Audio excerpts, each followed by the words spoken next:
Student कैसे हैं आप सब। स्वागत है आपका अपने चैनल अंतर्गत आदर्श में।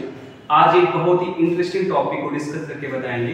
देखिएगा क्या करना है, आइसोटोप्स क्या होता है। वैसे बच्चे अगर आपको मतलब ये है कि ये सब टॉपिक्स कहाँ मिलेगा, तो क्लास 11th के एटॉमिक स्ट्रक्चर एक आपका चैप्टर है, उसमें आपको मिलेंगे। समझते हैं व्हाट इज द आइसोटोप्स। बहुत ही प्यारा डेफिनेशन इसका है, समझिएगा। Species having the same atomic number but different atomic mass। बस आपको क्या समझना है, इनके जो एटॉमिक नंबर होंगे सेम होंगे और एटॉमिक मास क्या होगा, डिफरेंट होगा। बस आपको यही लर्न करनी है, ठीक है। एग्जांपल देखते हैं। हाइड्रोजन के कितने होते हैं आइसोटोप्स? 3 होते हैं। कौन कौन से? 1H1 जिसे हम प्रोटियम कहते हैं, 1H2 जिसे हम ड्यूटेरियम कहते हैं, 1H3 जिसे हम ट्रिटियम कहते हैं। वैसे कार्बन के भी होते हैं, आप कार्बन के भी कर सकते हैं, ठीक है। अब आते हैं what is the isobars.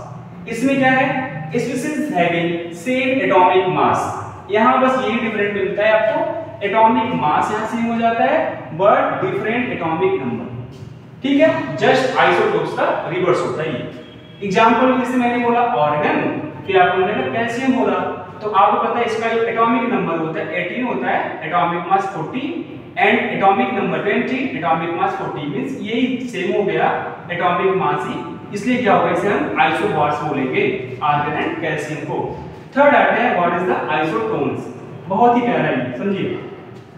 Species having same number of the neutrons, जिसकी न्यूट्रॉन्स की जो नंबर होगी सेम हो जाएगी, उसे क्या बोलेंगे, आइसोटोन्स बोलेंगे। एग्जांपल देखते हैं। जैसे मैंने कार्बन लिया, ऑक्सीजन, कार्बन का atomic number 6, atomic mass 14 and oxygen के 8 एंड 16 होते हैं। हम इंडिविजुअल चेक करते हैं पहले, ठीक है। आइए, प्रोटॉन्स कितने होंगे, 6 होंगे, एटॉमिक मास 14 होगा। तो हमको पता है नंबर ऑफ न्यूट्रॉन्स फाइंड करने के लिए atomic mass equal to proton plus neutron होता है, इनकी वैल्यू पुट करेंगे। ए कितना था, 14 इस एटॉमिक मास, एंड पी क्या था, 6 था, एंड फाइंड करने जैसे इसको इधर करेंगे तो आपको मिल जाएगा एन की वैल्यू 8। जस्ट लाइक हम इसको चेक करेंगे ऑक्सीजन का, क्या मिलता है, प्रोटॉन यहाँ पे 8 होगा और एटॉमिक मास 16 होगा।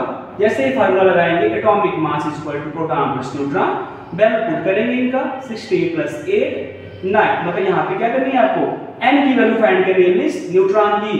फिर जैसे ही आप इधर करेंगे इसको 16 माइनस 8 होगा, फिर न्यूट्रॉन्स भी 8 आ गया, मींस यहाँ पे देखिए यहाँ भी न्यूट्रॉन्स 8, यहाँ भी न्यूट्रॉन्स 8 है। इस हिसाब से carbon and oxygen both are isotones. इस प्रकार की वीडियो आपको देखनी है तो हमारे चैनल को लाइक एंड सब्सक्राइब करें। Thank you.